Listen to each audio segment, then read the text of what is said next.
22 अप्रैल को पहलगाम में जो हमला हुआ था, जो बर्बर हमला आतंकवादियों ने किया और उसकी जड़ें जिस तरह से पाकिस्तान से सीधे सीधे निकल के आ रही थी, उसके बाद से पूरा देश गुस्से में था।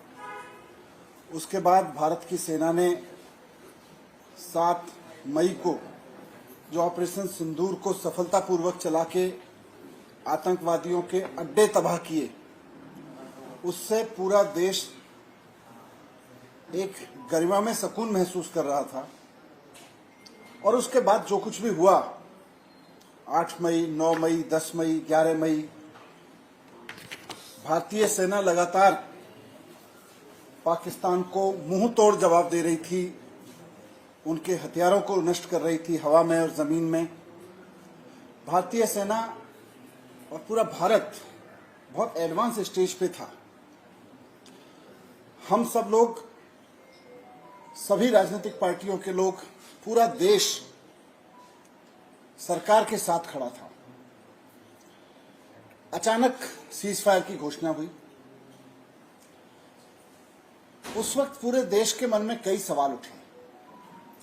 पूरे देश के मन में तब से लेके अब तक बहुत सारे सवाल घूमड़ रहे हैं।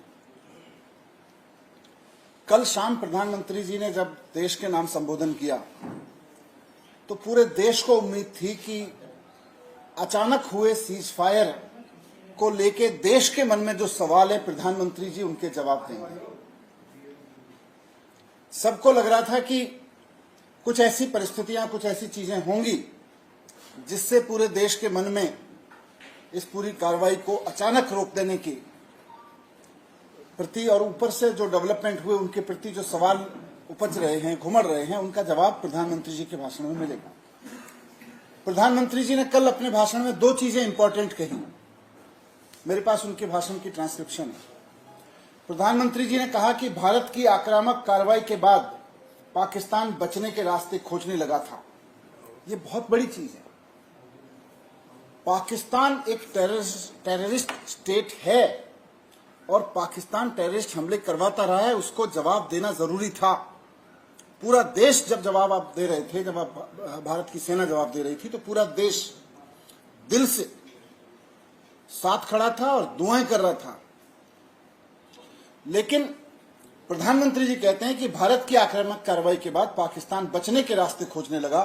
परिणाम स्वरूप पाकिस्तान तनाव कम करने की गुहार लगाने लगा। आगे प्रधानमंत्री जी कहते हैं कि 10 मई की दोपहर को बुरी तरह पिटने के बाद पाकिस्तानी सेना ने हमारे डीजीएमओ से संपर्क किया। आगे प्रधानमंत्री जी कहते हैं कि पाकिस्तान ने यह कहा कि अब वह कोई आतंकी गतिविधि या सैन्य दुस्साहस नहीं करेगा। तब भारत ने भी विचार किया और आगे वो कहते हैं कि फिर हमने अपनी जवाबी कार्रवाई स्थगित की है। अब यहां से ये देखना है कि देश के मन में इस स्थगित कार्रवाई को स्थगित करने के बाद से जो सवाल उठे हैं हर एक देशवासी के मन में। आप पार्कों में चले जाइए, आप नुक्कड़ पे चले जाइए, आप आपस के फैमिली ग्रुप्स को देख लीजिए, रिश्तेदारों के बीच जो डिस्कशन हो रहे हैं, हर जगह कुछ सवाल घुमड़ रहे हैं लोगों के मन में। मैं आज आपके माध्यम से उन सवालों को प्रधानमंत्री जी तक भी पहुंचाना चाहता हूं और मैं वो सवाल आपके सामने रखना चाहता हूं। प्रधानमंत्री जी के भाषण के बाद कुछ सवाल देश के मन में। पहला सवाल है कि आप मानते हो कि पाकिस्तान आतंकवादी देश है, फिर अचानक से सीज फायर क्यों कर दिया गया? पूरा देश पाकिस्तान से इस लड़ाई में, टेररिज्म के खिलाफ इस लड़ाई में, टेररिज्म को नेस्तनाबूद करने के खिलाफ इस लड़ाई में, पाकिस्तान की जड़ से टेररिज्म को पूरी तरह से उखाड़ के पाकिस्तान को एक सबक सिखाने की लड़ाई में आपके साथ खड़ा था। और आपने कल अपनी स्पीच में भी कहा कि पाकिस्तान एक टेररिस्ट कंट्री है। फिर सीज फायर क्यों कर दिया? ये अचानक से सीज फायर क्यों कर दिया? तो पहली बात तो ये है कि अचानक सीज फायर क्यों। दूसरी बात कि हमारे पास अच्छा खासा स्ट्रेटेजिक एडवांस बना हुआ था। पाकिस्तान हमारे हवाई हमले झेल नहीं पा रहा था, रोक नहीं पा रहा था। पाकिस्तान को हटना चाहिए था, झुकना चाहिए था। पहलगाम हमले के आतंकवादी हमको सौंपने चाहिए थे। मोदी जी कह रहे हैं कि पाकिस्तान ने हाथ जोड़े और हम देख रहे हैं कि मोदी जी मान गए। पाकिस्तान ने हाथ जोड़े और मोदी जी मान गए। मैं यहां पूछना चाहता हूं कि पाकिस्तान के भेजे गए आतंकवादी पहलगाम में जब हमला कर रहे थे, जब लोगों को गिन गिन के मार रहे थे, उस वक्त हमारी बहनें हाथ जोड़ रही थी, गिड़गिड़ा रही थी कि मेरा सिंदूर मत उजाड़ो। पाकिस्तानी आतंकवादियों ने हमारी बहनों का गिड़गिड़ाना नहीं सुना, उन्होंने बर्बरता से उनके पति की हत्या की, उनका सिंदूर उजाड़ा। और मोदी जी कह रहे हैं कि हम बहुत स्ट्रेटेजिक एडवांस में होने के बावजूद, और सारा देश जानता है कि हमने पाकिस्तान को दांत खट्टे कर रखे थे, इतने स्ट्रेटेजिक एडवांस होने के बावजूद मोदी जी कल अपने भाषण में देश को बता रहे हैं कि पाकिस्तान ने आके हाथ जोड़े और मैं मान गया। कैसे मान गए मोदी जी? आतंकवादी तो नहीं माने थे। पाकिस्तान के भेजे हुए आतंकवादी हमारी महिलाओं का सिंदूर उजाड़ने में नहीं माने, और आप पाकिस्तान के एक बार हाथ जोड़ने पे मान गए। कैसे मान गए मोदी जी? वो नहीं माने थे तो। दूसरा सवाल हमारा ये है, जनता के मन में उमड़ रहा है। और तीसरा सवाल, अगर पाकिस्तान ने युद्ध रोकने के लिए हाथ जोड़े ही थे तो उनके प्रधानमंत्री को बुला के आपने लिखित समझौता क्यों नहीं कराया, जैसा 1971 में कराया गया था? आपने कल देश को बताया अपने भाषण में कि पाकिस्तान हाथ जोड़ रहा था। यह भारतीय सेना की कामयाबी है, यह बहादुरी की कामयाबी है।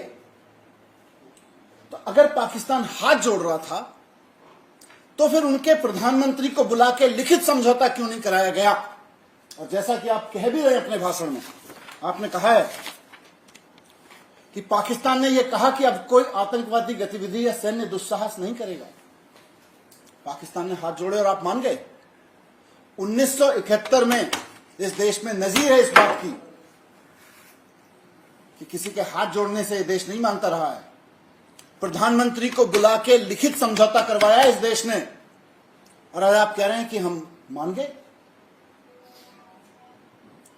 तो लिखित समझौता क्यों नहीं कराया गया उनके प्रधानमंत्री को बुला के? दूसरा एक सवाल हमारा यह भी है, और इसी से जुड़ा हुआ सवाल सब लोगों के मन में उमड़ रहा है, जो 22 अप्रैल से पूरे देश के मन में जो गुस्सा था कि पहलगाम के विक्टिम्स को न्याय मिलना चाहिए।